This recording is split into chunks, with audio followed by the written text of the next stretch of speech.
Hey guys, what's going on? It's me, Jimmy. Guys, hey, what's going on? Today we're actually going to talk about something pretty different. We're going to talk about a PC game. Technically, it's also a PS4 game, but it's also a PC game, and I'm playing it on the PC. Hey, it's a game that's kind of new. It was actually released in 2020. That's actually pretty flippin' new. To be honest, though, I did review Wild Guns, which is also new, but it was the, obviously based on the freaking 90s SNES game. Anywho, guys, today's game at hand is GranBlue Fantasy Versus.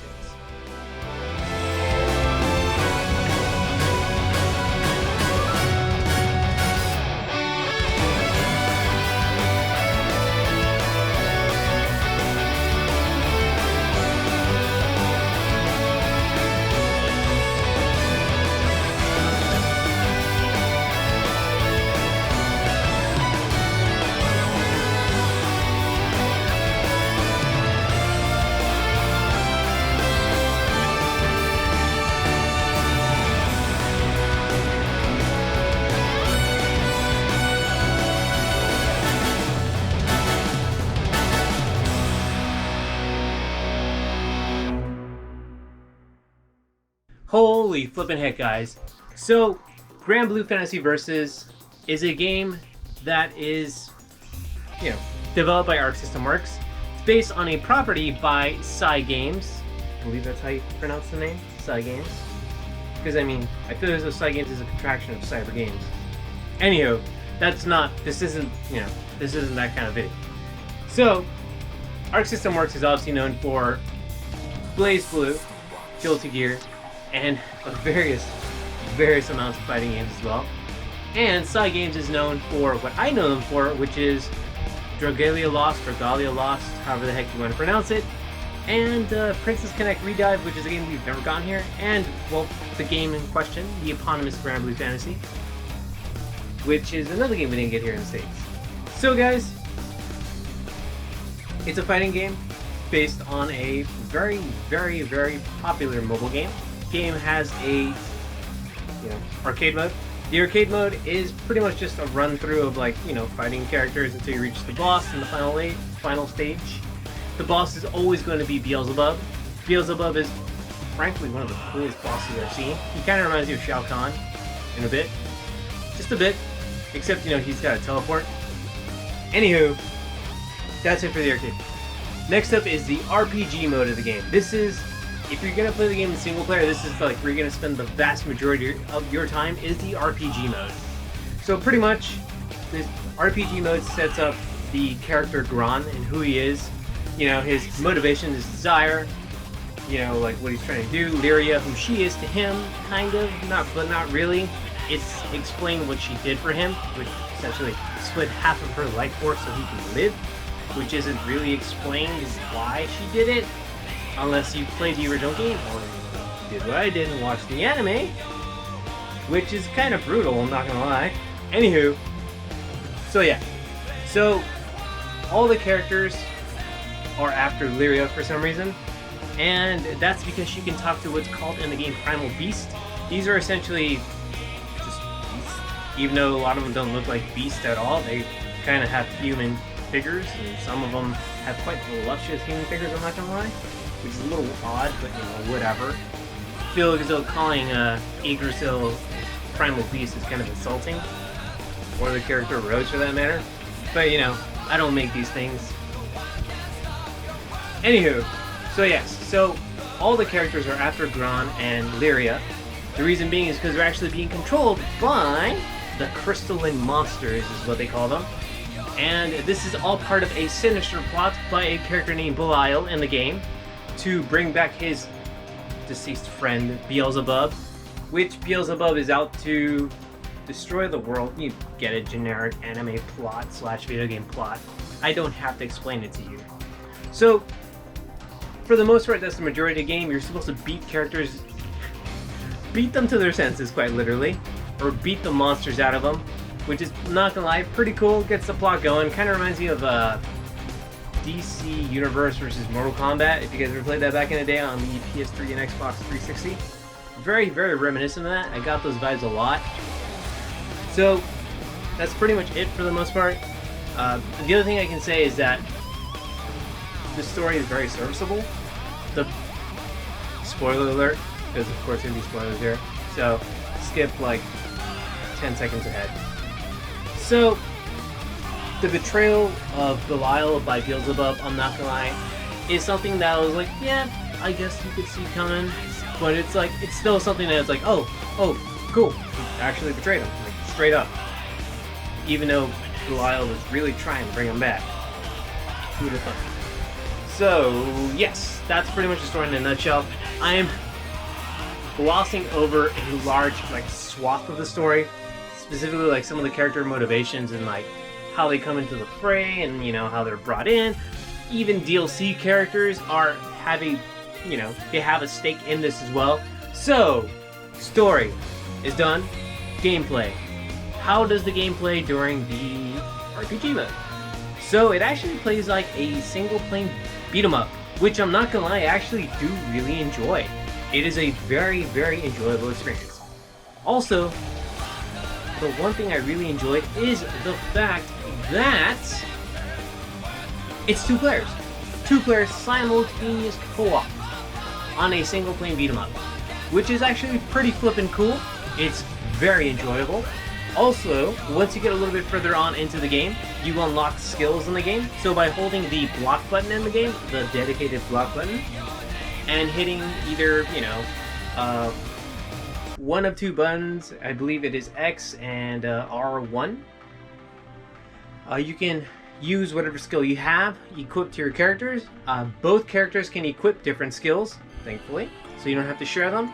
All the skills obviously do different things, like some of the skills deal damage to enemies, which is pretty basic. Other skills are activate and you get an automatic super gauge, which is one you're gonna have on hand pretty goddamn, like, a lot of the times. Another one is health recovery, which, pretty standard as well. Dealing damage when characters are on break. Stuff like that comes in handy. And then there is also the fact that, well, bosses. Boss characters in the game, which are essentially other fighting protagonists in the game, they do come in as well. And how can I put this? The mechanics for the fights actually remind me of the actual mechanics from Dragalia Lost. So there are 2 gauges in the game. For the boss characters, you have obviously their health gauge, and then you have what's called a break gauge. When a character goes into break, they stumble over and you essentially just wail on this character while they're on the ground. Essentially it's just free hits, and you damn near really damn should take advantage of it to deal as much damage as possible. Also as well, you all will actually deal a little bit more damage, so if you have the special meter gauge filled up, that would obviously be the time to use it. I mean, honestly, right? So that's the fights between, main characters and all that jazz and other characters. There are actually special fights as well in the game where you fight bosses. Like, I'm talking like big screen bosses, like not just, other fighting game characters in here. And I'm talking about specifically between the fights between Rose and Bahamut, which are the 2 fights that stuck out the most for me. Just because Rose has a super kickin', song that plays during her fight, and Bahamut, or Proto Bahamut, has his own as well. The title is called Wings of Terror, which, holy flippin' heck, guys, it is an unbelievably cool song that plays. The mechanics as well do change a little bit, but once you beat the game, you get hard mode, and hard mode is, well, lives up to its name. It is ridiculously hard. That's pretty much it in terms of story. The story mode, gameplay in the story mode, I should say. For the most part, that's it. Gameplay. How does the game play? So the game is actually very, very similar in mechanics to another fighting game. That fighting game being BlazBlue Cross-Tag Battle. In that, as soon as you attack and the first attack connects to your opponent, you can follow up with a chain. It's very, very similar in that regard. The movement in this game is actually kind of sluggish for the most part. The characters actually have some weight to them, which adds a bit of strategy to how you play the game. So In the game, there is a light, a heavy, and a fierce attack. The light comes out extremely quickly. Also, since, as I said, the game moves kind of slow, the heavy attack and especially the fierce attack does take a bit of time to come out. So if you whiff, it does lead to a very, very punish heavy game. Also, you have command inputs in the game as well, because of course the game has a dedicated block button as mentioned earlier. If you hold the block button down and if you press back or forward, you can either do a spot dodge or a roll forward with iframes included. Also, if you press both of the heavy attack and the fierce attack, your character will do an overhead attack, which does help for characters that like to block low. The game also introduces unique action for all the characters. So by pressing the X button on the Xbox or on my arcade stick that I use, your character will perform a unique action that is exclusive to them. Some characters have counters, some characters have parries, other characters have charge maneuvers, and characters like Beelzebub have a teleport.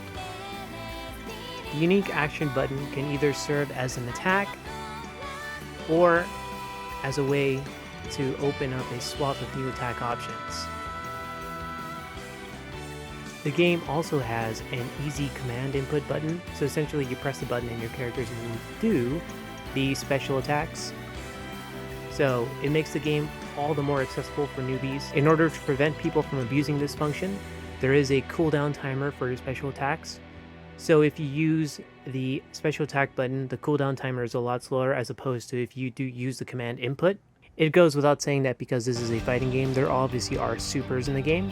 In the game, they are called Skybound Arts for the regular super, so once you reach 100%, this little blue bar down here, and once you reach 30% health or below, and the meter is filled, you get what's called the Super Skybound Arts, which deals damn near 50% damage to an opponent, and let's be real here, this is absolute hype on screen.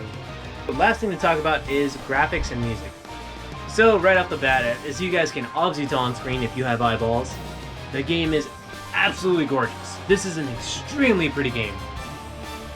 But honestly, that kind of goes without saying. This is an ArcSystem Works game, and plus Cygames is really not a slouch when it comes to character designs. They have a habit of designing some really cool and badass looking characters. Anywho guys, game looks absolutely stunning. I mean heck, what do you expect from the people who brought us DBZ Fighters, right? Or DB Fighters, Dragon Ball Fighters. So, yeah, game looks beautiful, it plays well. How does it sound? Well, for the most part, the sounds in the game are pretty goddamn good. When you clash weapons in the game, it looks super solid, it sounds absolutely solid.